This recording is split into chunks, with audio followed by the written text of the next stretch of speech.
le PCO, le pilotage erroné, qui collabore avec le service animation des quartiers d'été.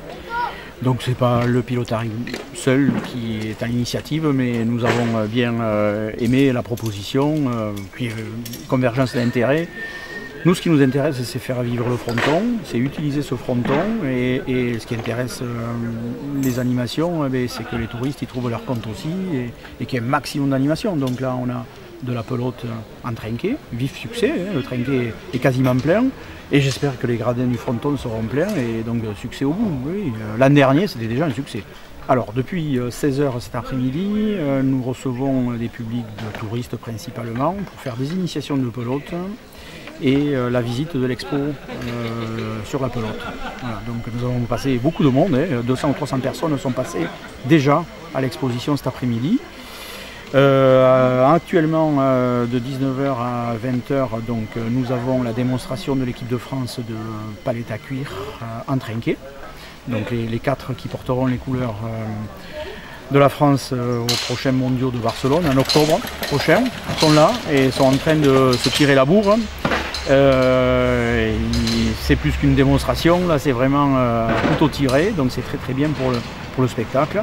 Donc ça, on va arriver proche de 20h, et à 20h, donc l'équipe de M. Gabi Etchart, ici présent, qui va nous faire une démonstration de jeux ruraux.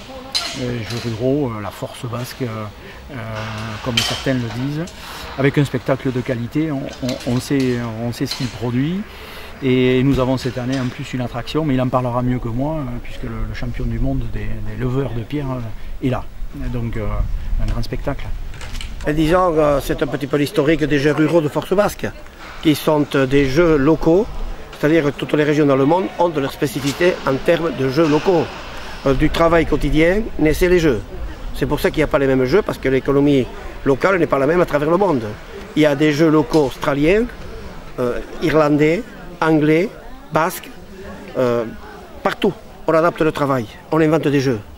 Alors ce soir, je vais vous expliquer l'origine de ces jeux basques, des jeux locaux basques.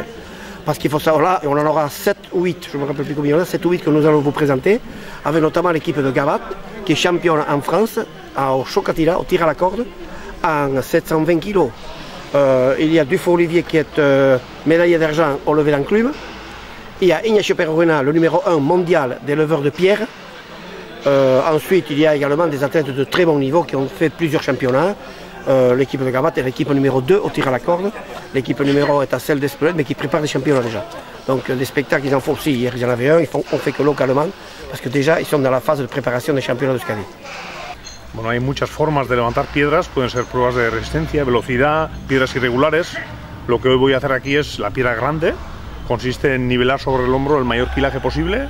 Empezaré con una de 200 y hoy intentaré levantar 250, 200 con una mano y una esférica de 111 para hacer una especie de habilidades o manejo que se puede coger con años ya trabajando la piedra.